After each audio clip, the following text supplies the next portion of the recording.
Oh, hello there. I'm Bilchan Cooper. In this class, I'll read all of you. Chapter 9 of Dracula. Ass. Oh.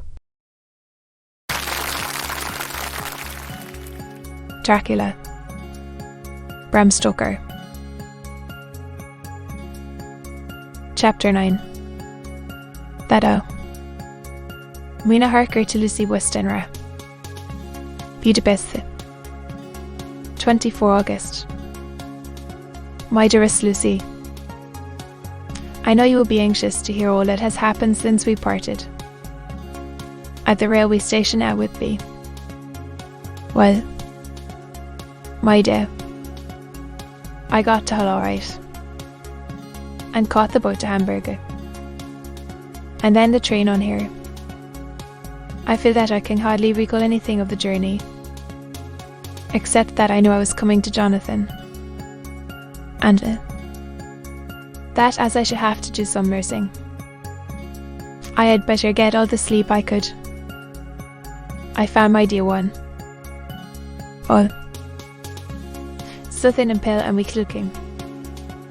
All the resolution has gone out of his dear eyes, and that quiet dignity which I told you was in his face has vanished. He is only a wreck of himself, and he does not remember anything that has happened to him for a long time. At least, he wants me to believe so, and I shall never ask. He has had some terrible shock, and I fear it might tax his poor brain if he were to try to. We call it Sister Agatha, who is a good creature and a born nurse, tells me that he raved of dreadful things whilst he was off his head. I wanted her to tell me what they were, but she would only curse herself, and say she would never tell, that the ravings of the sick were the secrets of God, and that if a nurse through her vocation should hear them, she should respect her trust. She is a sweet, good soul. And the next day, when she saw I was troubled, she opened up the subject again, and after saying that she could never mention what my poor dear raved about, I did.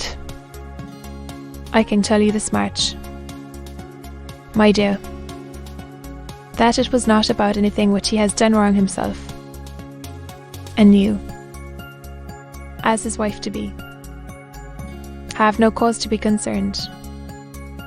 He has not forgotten you or what he owes to you. His fear was of great and terrible things, which no mortal can treat of.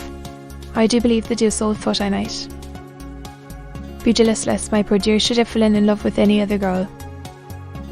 The idea of my being jealous about Jonathan. And yet, my dear, let me whisper, I felt a thrill of joy through me when I knew that no other woman was a cause of trouble. I am now sitting by his bedside, where I can see his face while he sleeps. He is waking. When he woke, he asked me for his coat, as he wanted to get something from the pocket. I asked Sister Agatha, and she brought all his things.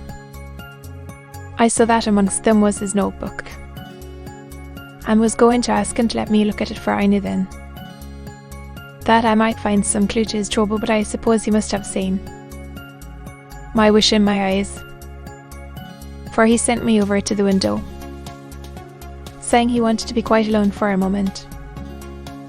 Then he called me back, and when I came he had his hand over the notebook, and he said to me very sullenly, Wilhelm, as he knew then that he was in deadly earnest, for he has never called me by that name since he asked me to marry him. May I know, dear, my ideas of the trust between husband and wife.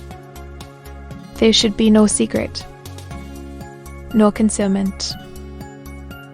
I have had a great shock, and when I try to think of what it is, I feel my head spin. And and I do not know if it was all real or the dreaming over. Adnan, you know I have had brain fever, and that is to be mad. The secret is here, and I do not want to know it.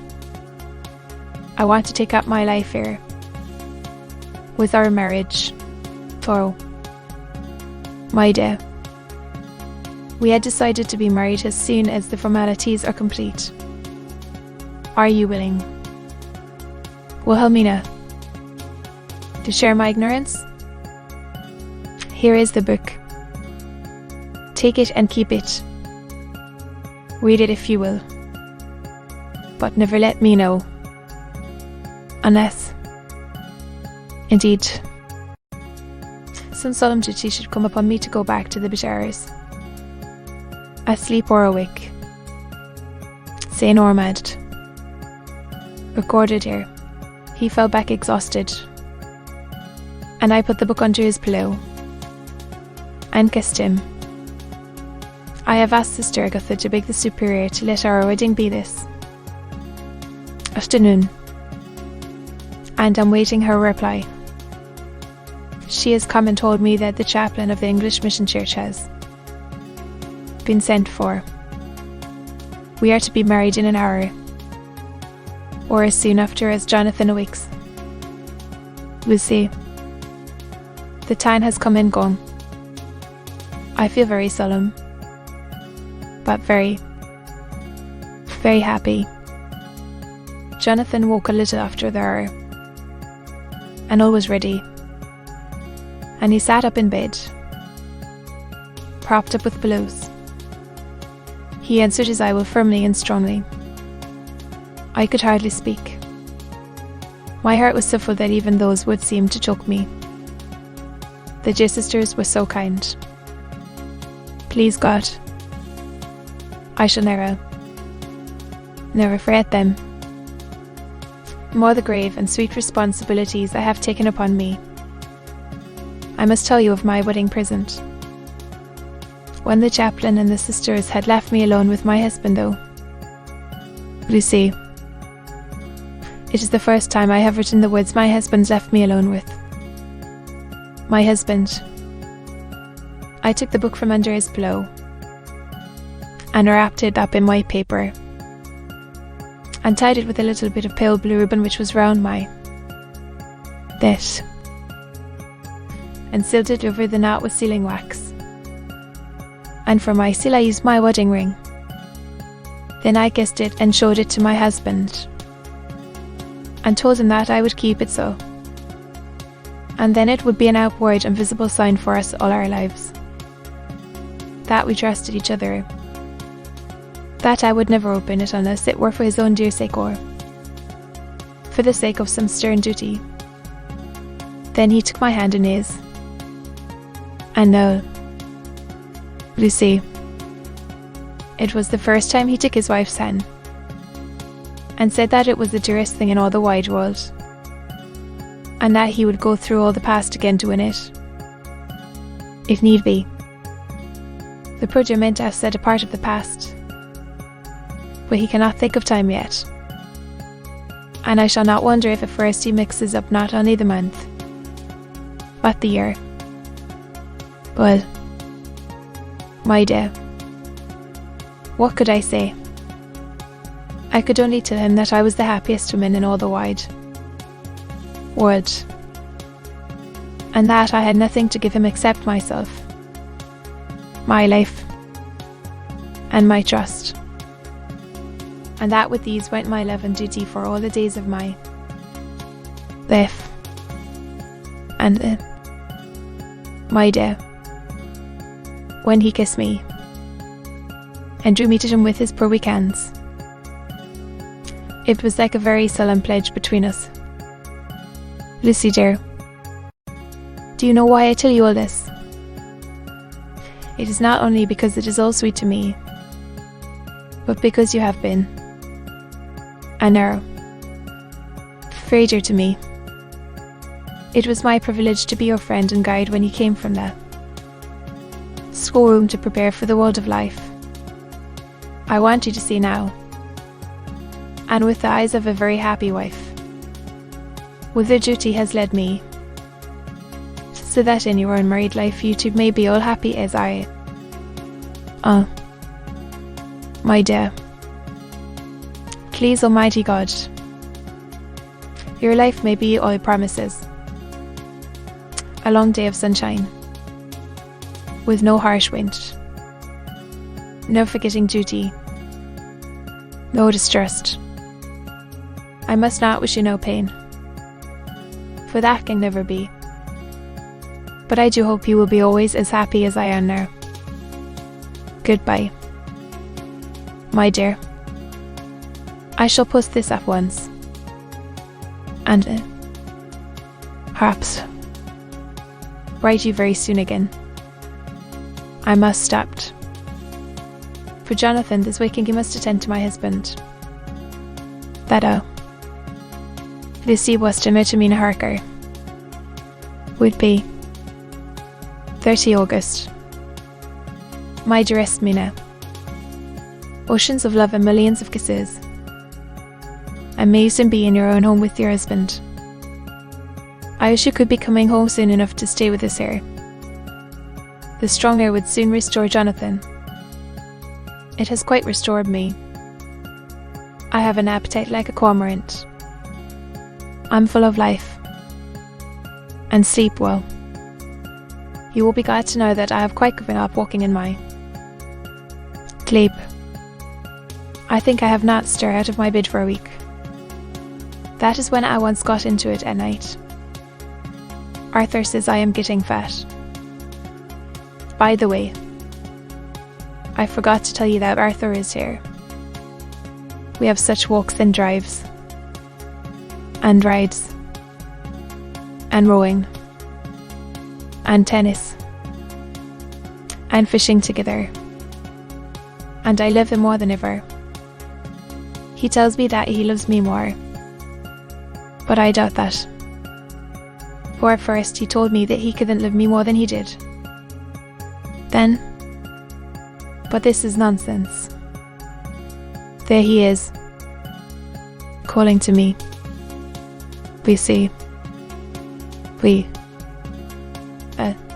Mother sends her love. She seems better. Porter.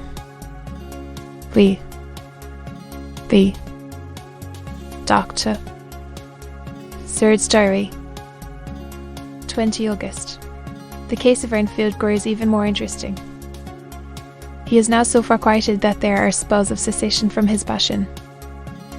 For the first week after his attack he was perpetually violent. Then one night, just as the moon rose, he grew quiet and kept murmuring to himself, "Now I can wait. Now I can wait." The attendant came to tell me, so I ran down at once to have a look at him. He was still in the straight waistcoat and in the padded room, but the suffused look had gone from his face, and his eyes had something of their old pleading, you might almost say, clinging softness. I was satisfied with his present condition, and directed him to be relieved.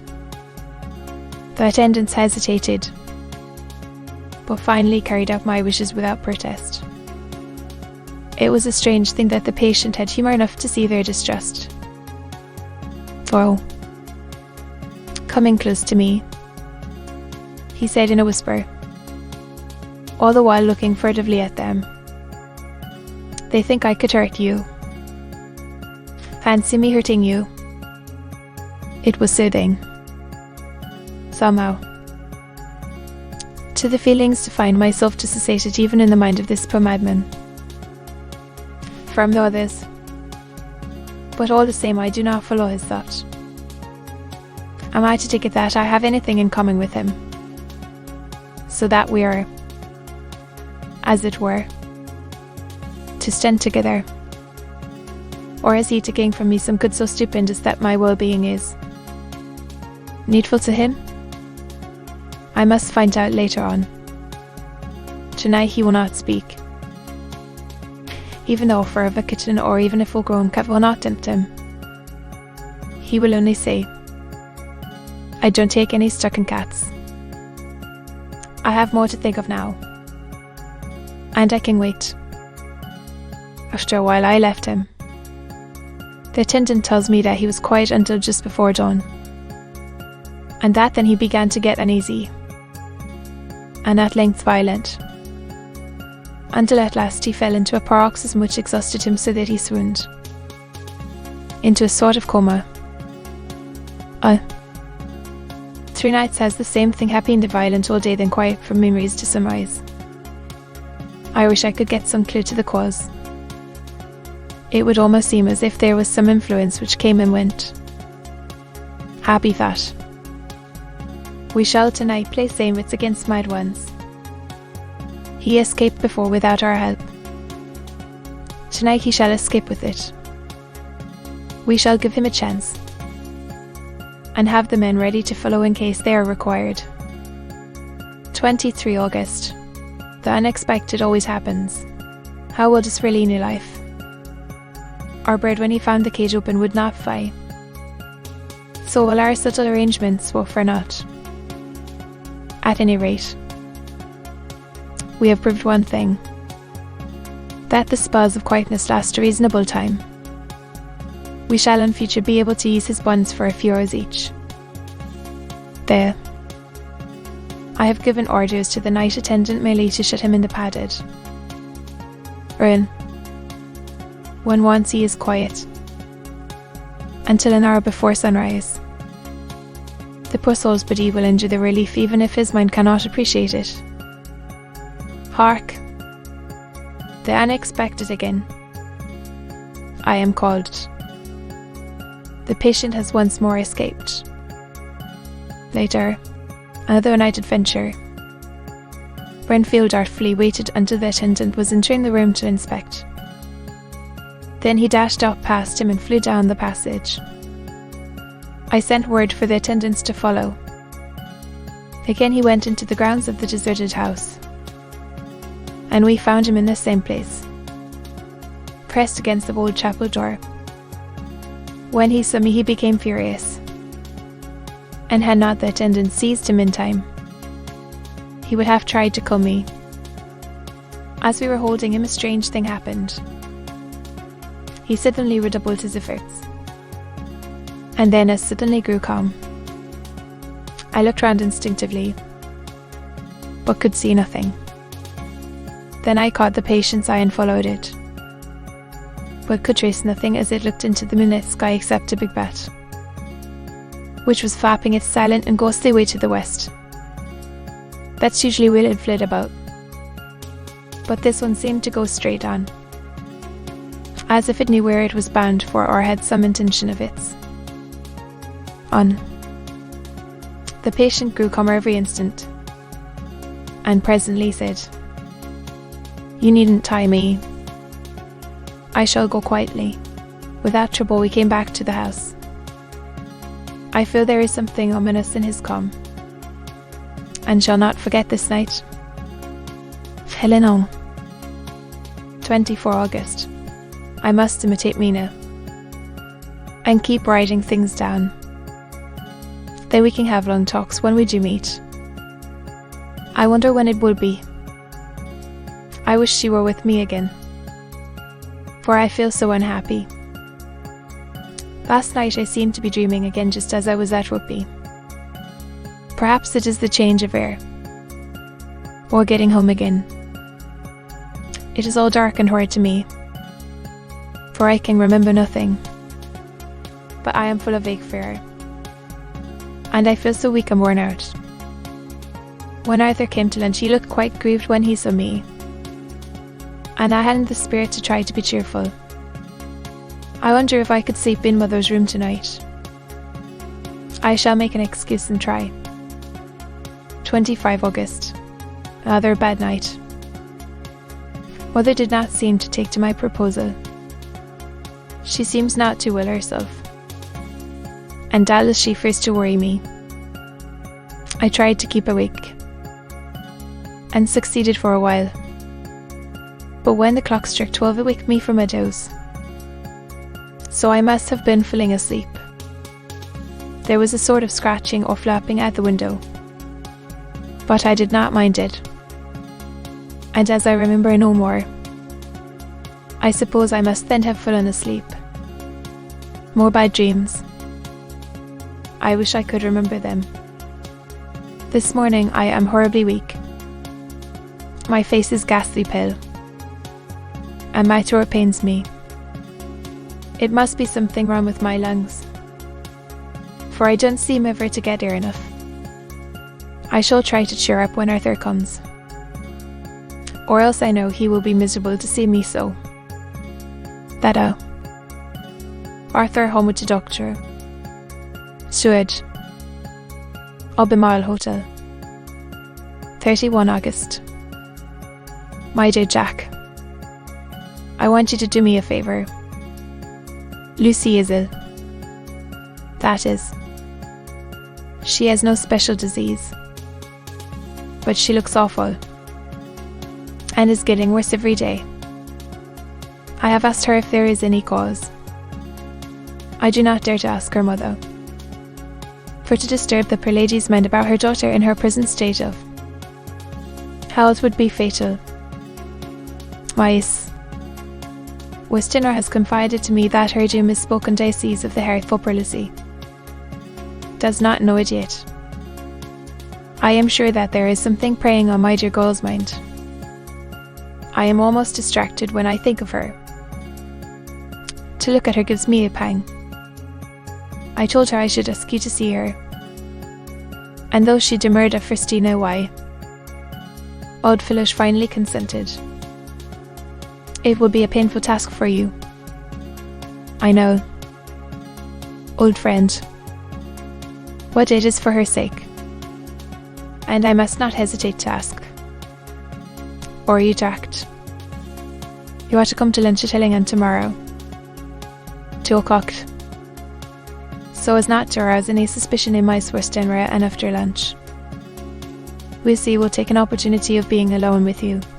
I shall come in for tea and we can go away together. I am filled with anxiety and want to consult with you alone as soon as I can after you. I've seen her. Do not fail. Telegram Arthur Homage Sword, 1 September. I'm summoned to see my father who is worse. I'm writing. Alright. Me flee by tonight's pustering. Letter from Dr. Strood to Arthur. Homewood, 2 September. My dear old fellow, with regard to Miss Westhama's health, I hasten to let you know at once that in my opinion there is not any functional disturbance or any malady that I know of. At the same time, I am not by any means satisfied with her appearance. She is woefully different from what she was when I saw her last.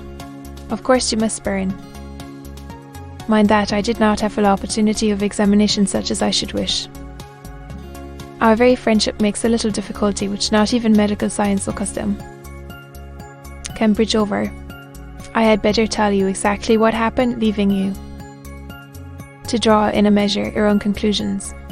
I shall then say what I have done and propose doing. I found Miss Westinner in seemingly gay spirits. Her mother was present, and in a few seconds I made up my mind that she was trying all she knew to mislead her mother and prevent her from being anxious. I have no doubt she guesses if she does not. No, what need of caution there is. We lunched alone, and as we all exerted ourselves to be cheerful, we got, as some kind of reward for our labours, some real cheerfulness amongst us. Then Miss Westheimer went to lie down, and Lucy was left with me. We went into her boudoir. Until we got there, her Gigi remained, for the servants were coming and going. As soon as the door was closed, however, the mask fell from her face, and she sank down into a chair with a great sigh and hid her eyes with her hand. When I saw that her high spirits had failed, I at once took advantage of her reaction to make a diagnosis. She said to me very sweetly, I cannot tell. Yeah, I love talking about myself. I reminded her that a doctor's confidence was sacred, but that you were grievously anxious about her. She got unto my meaning at once and settled that matter in a word. Tell Arthur everything you choose. I do not care for myself, but all for him. So I am quite free. I could easily see that she is somewhat bloodless, but I could not see the usual index signs, and by a chance I was actually able to test the quality of her blood, for in opening a window which was stiff, a cord gave way and she cut her hand slightly with broken glass. It was a slight matter in itself, but it gave me an evident chance, and I secured a few drops of the blood and have analysed them. The qualitative analysis gives a quite normal condition and shows I should infer in itself a vigorous state of health. In other physical matters I was quite satisfied that there is no need for anxiety, but as there must be a cause somewhere, I have come to the conclusion that it must be something mental. She complains of difficulty in breathing satisfactorily at times, and of heavy lethargic sleep, with dreams that frighten her, but regarding which she can remember nothing. She says that as a child she used to walk in her sleep, and that when it would be the habit came back, and that once she walked out in the night and went to Eastcliff, where Miss Murray found her, but she assures me that of late the habit has not returned. I am in doubt, and so have done the best thing I know of. I have written to my old friend and master, Professor Van Helsing of Amsterdam, who knows as much about obscure diseases as anyone in the world. I have asked him to come over, and as you told me that all things were to be at your charge, I have mentioned to him who you are in your relations to Miss Westenra. This, my dear fellow, is in obedience to your wishes, for I am only too proud and happy to do anything I can for her. Van Helsing would, I know, do anything for me for a personal reason. So, no matter on what ground he comes, we must accept his wishes. He is a seemingly arbitrary man, but this is because he knows what he is talking about better than anyone else. He is a philosopher and a metaphysician, and one of the most advanced scientists of his day, and he has, I believe, an absolutely open mind.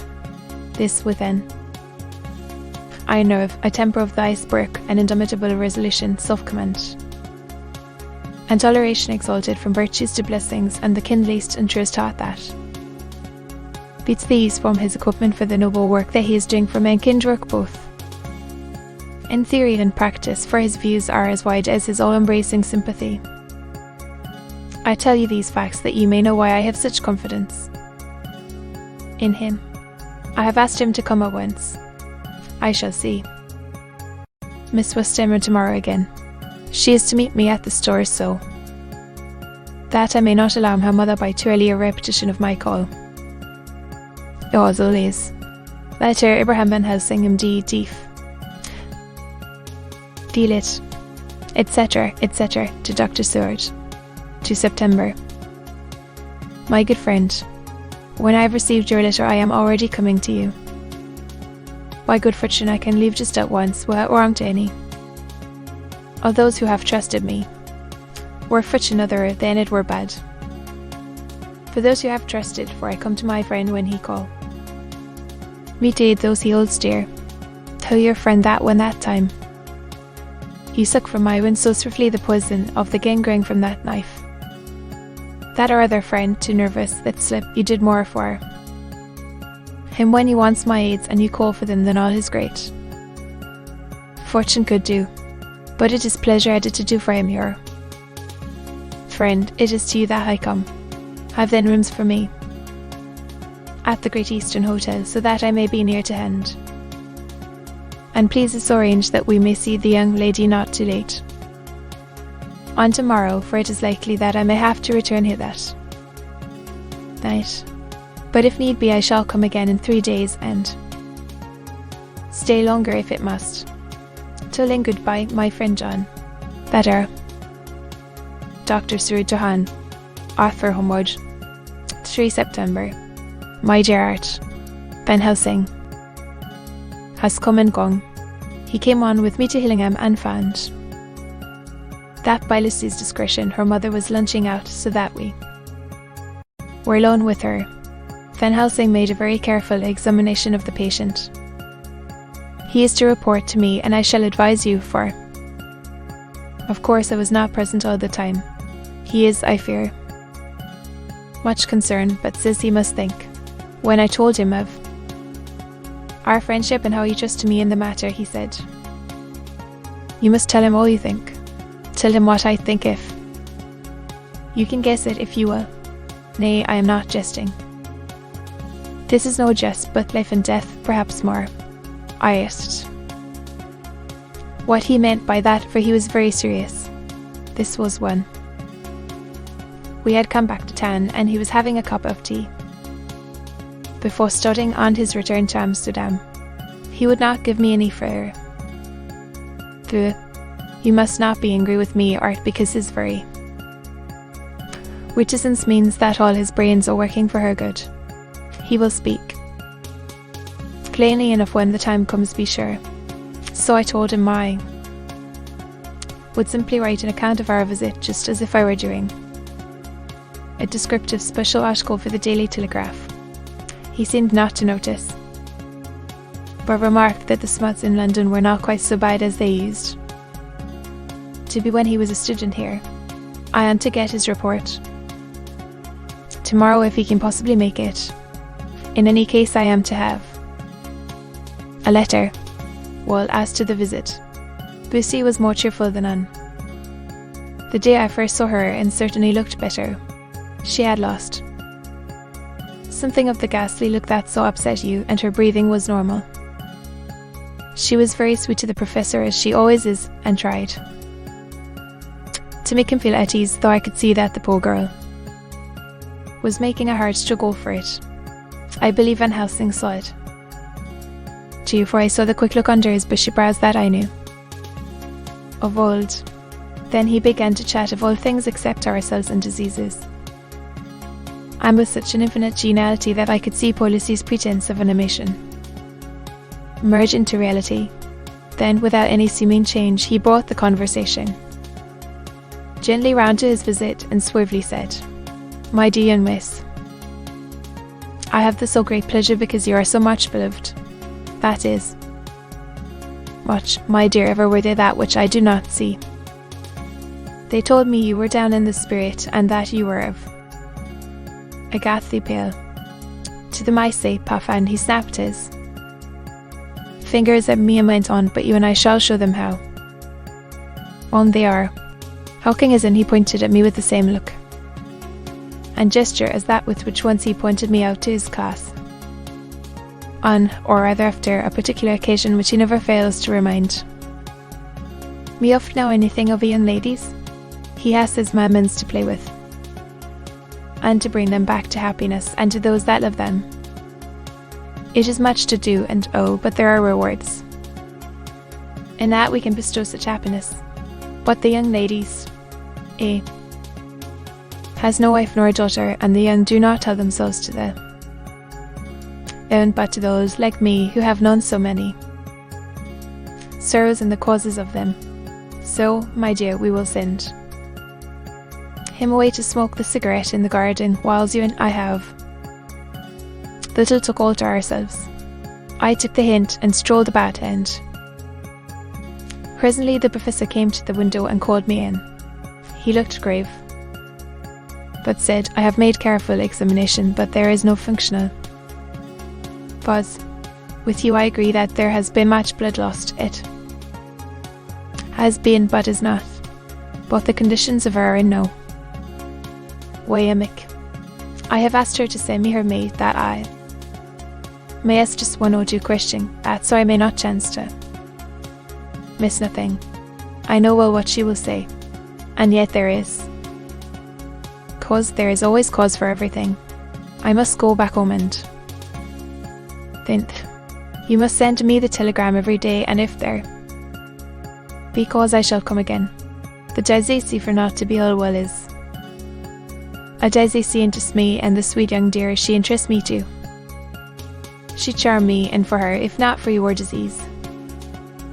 As I tell you, he would not say a word more even when we were alone. And so now, Art, you know all I know. I shall keep stern watch. I trust your poor father is rallying.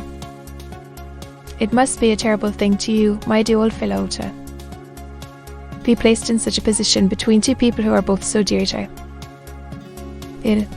I know your idea of duty to your father, and you are right to stick to it, but if need be, I shall send you were to come up once to Lucy, Dr. Seward's diary, for September, is Suffolkos. Patient still keeps up our interest in him. He had only one outburst, and that was yesterday at an unusual time. Just before the stroke of noon he began to grow restless. The attendant knew the symptoms and at once summoned. Fortunately, the men came at a run and were just in time, for at the stroke of noon he became so violent that it took all their strength to hold him. In about 5 minutes, however, he began to get more and more quiet and finally sink into a sort of melancholy, in which state he has remained up to now. The attendant tells me that his screams whilst in the paroxysm were really appalling. I found my hands full when I got in, attending to some of the other patients who were frightened by him. Indeed, I can quite understand the effect, for the sounds disturbed even me, though I was some distance away. It is now after the dinner hour of the asylum, and as yet my patient sits in a corner brooding, with a dull, sullen, woebegone look in his face, which seems rather to indicate than to show something directly. I cannot quite understand. Later, another change in my patient. At 5 o'clock I looked in on him, and found him seemingly as happy and contented as he used to be. He was catching flies and eating them, and was keeping note of his capture by making nail marks on the edge of the door between the ridges of padding. When he saw me, he came over and apologised for his bad conduct, and asked me in a very humble, cringing way to be led back to his own room and to have his notebook again.